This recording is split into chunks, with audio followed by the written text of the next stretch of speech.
What prevents me from experiencing the failures described in commercials? This gun in my hand.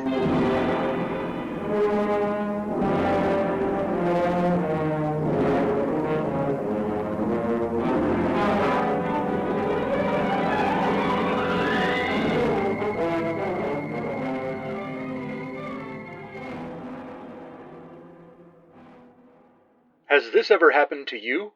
I can't help wondering why you've gathered us all here, Inspector Tropesmith. In light of the murder that occurred at Charters and Caldicott 7 weeks ago, and the fact that you were all spending the evening here at the time... We've been through this. Some of you without alibis for the time of the murder. The reason I've gathered you all here should be apparent. Let's begin with you, Sir George Beckwithdale and Lady Rebecca Beckwithdale. We've done nothing wrong. You got nothing on me, copper. Is that so? Well, I've uncovered a great deal of secrets in the course of this investigation, from my questioning of subterranean chambermaids and superstructure footmen. They had quite a lot to say about the pair of you. Isn't it true that you are both complete jerks? Unkind, neglecting to telephone your mothers more often than fortnightly. I say, old man, telephones are too new for all that rot. No one has yet established a social expectation of telephoning one's mothers. And you, the pair of confirmed bachelors, Misters Basil Radford and Naunton Wayne, gallivanting about the countryside in search of the latest cricket match, even touring the continent to attend international test championships. You go too far, Tropesmith. Radford has never found a woman who lives up to his high standards for a mate. As for myself, I have no need for romantic entanglements. Isn't it true that you are asexual? Yes, damn your eyes. Ha! But I haven't murdered anyone, and neither has Radford. I never accused you of it. Get to it already. What's the event that might have happened to us? Who are you? What are you on about? His name is Falk Zildjian, indomitable hero by virtue of the fact that he carries a gun. This segment started with Bill Narrator asking, has this ever happened to you? That was 2 minutes and 5 seconds ago. Presumably you're going to describe a common problem that might have happened to our listeners. Then you can sell us a product or service to resolve the problem. Can you get to it so we can start the show? Mr. Zildjian, we have 27 more minutes to make our case. No, 2 minutes total. You've already exceeded that. I think you'd better talk to your business manager, Gary McInda. Gary, what's going on? Did you sell the whole show again? Yes. When they're willing to part with that much dough, we can't afford to pass it up. Fine, then I can go home. You got some lines coming up later. May I continue? Please, Mr. Tropesmith, you've kept us here almost 2 months. Can't we leave now? Yes, the doting sister-in-law. You have as much motive as any of these others. We have no motive, sir. You've established nothing of the sort. Big talker. I'm not related to anyone here, by blood or by marriage. I attended Punished Finishing School with Demelza, the lady of the house, and she invited me to stay for the weekend. And yet you have a brother. Yes. And he is married? Until they were divorced 3 years ago. And her name is?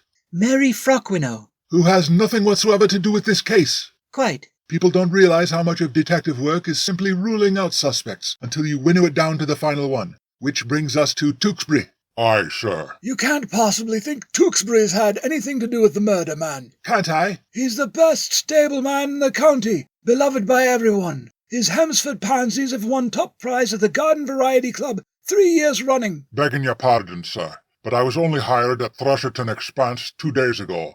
I was on a packet steamer rounding Cape Horn 7 weeks ago when the murder occurred. The murder occurred? When the murder occurred. But it doesn't add up, does it, Tewkesbury? You clearly have a Scottish brogue, and yet your prize-winning flowers are Hemsford pansies, a variety grown far south of Scotland in Hemsford, Little Hempston, Devon, Totnes. I've worked all my adult life here in the south, most of it in Hemsford. And yet, in spite of all this, you are a jerk. You're all jerks. Mean, crude, inconsiderate louts. To a man, every last one of you. A jerk. What did I ever do? Giving people back talk like that is what you do. Jerk. Yes, but who is the murderer? How would I know? It's a mystery, innit? I just wanted to assemble you all together and announce, everyone knows you're all big jerks. Tune in to Minced Oats Playhouse this Saturday for Inspector V.I. Tropesmith in Farewell, My Loveless.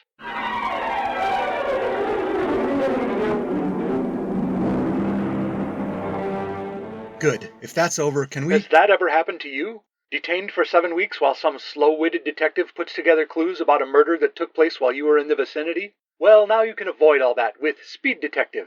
The killer was Tewkesbury. Case closed. Dash it all, man. You can't just declare who the killer is. You have to explain what led you to that conclusion. At the time of the murder, George and Becky Beckwith were in their bedroom with the two confirmed bachelors. Their shared love of cricket was the feeble excuse to attempt a four-way. Hijinks and hilarity ensued, but they alibi each other. The houseguest Gail, who went to school with Demelza, couldn't have done it because she was buying hashish from her ex-sister-in-law, Mary Fraquino. Is there going to be a quiz on this? It feels like there's going to be a quiz on this. Which leaves the stable boy. Stable man. Tewkesbury. He hated the entire family, especially Pip Jocklesworth, for what he did to his sister. But I only arrived to work here as stableman 2 days ago. That's not an alibi. You sneaked into Thrusherton Expanse 7 weeks ago. You strangled Pip with a chain of braided pansies, mistakenly dropping your passport as you fled the scene. Then you cleverly applied for the job as stableboy, stableman, 2 days ago so people would think you were new here. You forget that he was on a packet steamer rounding Cape Horn on the day the murder occurred. This affidavit from the captain of the steamship Cape Rounder confirms the Rounder rounded Cape Horn 9 weeks ago and has been in port these last 8 weeks. Tewkesbury was lying. He's the killer. But what of the bloody rake? The missing pearls? The 14 servants that you didn't bother to interview? Red herrings. And you obviously don't care about the servants.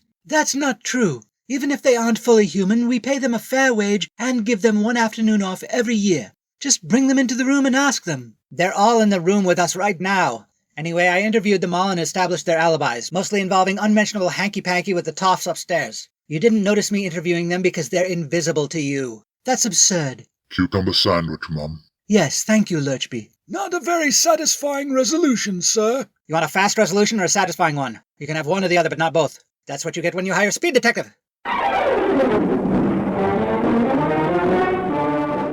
Now, can we please...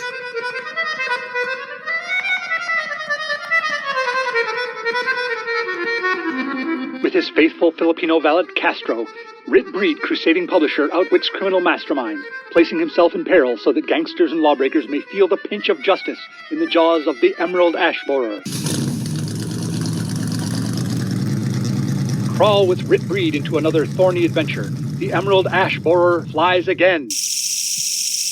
Hurry, Castro. We're out to smash the pharmaceutical racket. I like where you're headed with this, Ash, but what exactly did you have in mind?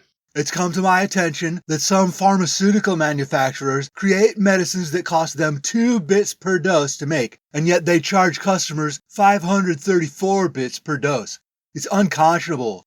I'm not going to try to make that conversion from bits to dollars. I mean, what do you plan to do about it? Well, bring down the pharmaceutical racket. Find the ringleader and punch him in the face. Maybe gas him, I suppose. The mild gas, not the gas that leaves them drooling the rest of their lives. Then we'll tie him up and call in a tip to the police.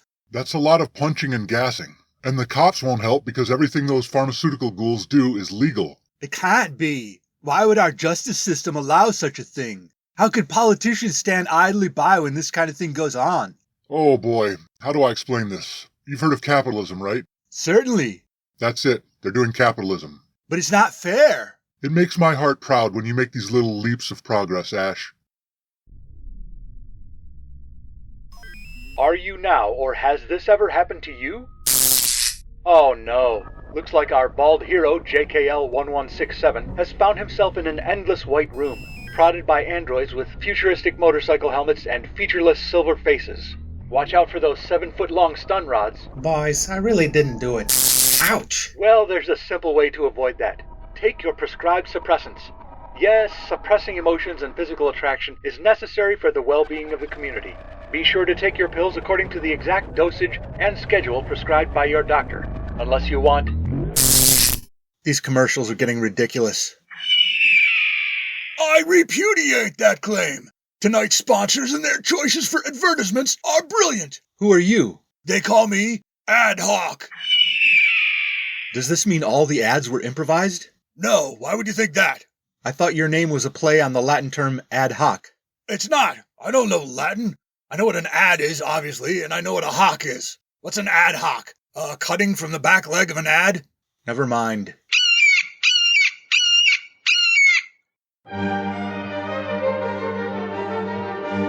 Coming this August to Magnum Radio Network, an exciting new police show from the makers of Henley's Away to Shropshire, The Midsummer Murmurs. Sir, a woman has been murdered in your house. Therefore it follows there must be a murderer. I'm sorry, that's all they gave me to work with. The whole show is like that. Older detective condescending to younger detective, both of them stammering and hesitating and muddling through their lines. I don't think it's that bad. One must be careful when a murder has occurred, sir. When did the murder occur? Midsummer Murmurs. Miss Amamas. Are you tired of radio commercials? Always hawking products and services that you don't need or can't afford? Well, you won't be troubled by that anymore. At Legitimate Enterprise Amalgamated, we've simplified the process and removed the middleman. No gambling, no haggling, no exaggerated or fraudulent claims about toys or food or guns or medical nostrums. No products whatsoever. No services for you to evaluate and decide whether you'll get your money's worth. Do you want to have an argument with somebody to get your money back when you find out the thing doesn't work? No, of course you don't. All those concerns can be a thing of the past. Hello, my name's Ralph. Give me your money. Just put cash in an envelope, seal it shut carefully, perhaps with a piece of tape on it so it stays shut, and send it to Ralph Schmiggleton, Legitimate Enterprise Amalgamated, P.O. Box 444, Parabellum City 17. How much should you send? All of it. That way you won't have to waste time worrying about how much to send. What will I provide in exchange for your money?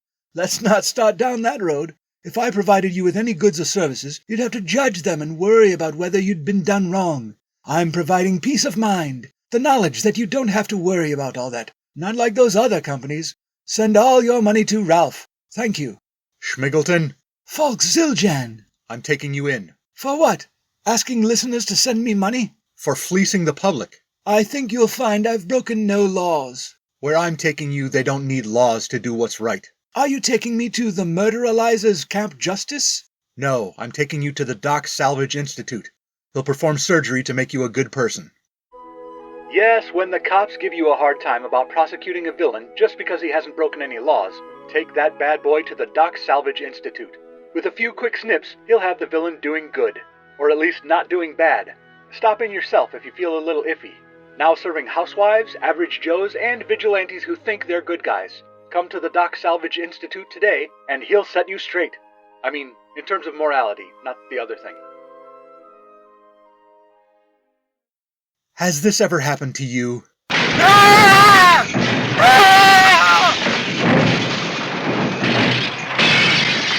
Or is it just me?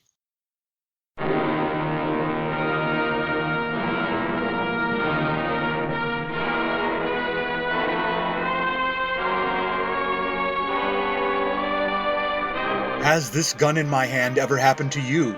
Episode 152 of This Gun in My Hand was stunned, hawked, sped up, and salvaged by Rob Northrop. This episode and all others are available on YouTube with automatically generated closed captions of dialogue. Visit thisguninmyhand.blogspot.com for credits, show notes, archives, and to buy my books, such as Sisyphus, Eat Your Heart Out, available in paperback and ebook from Amazon. Why have I gathered you all here today? This gun in my hand.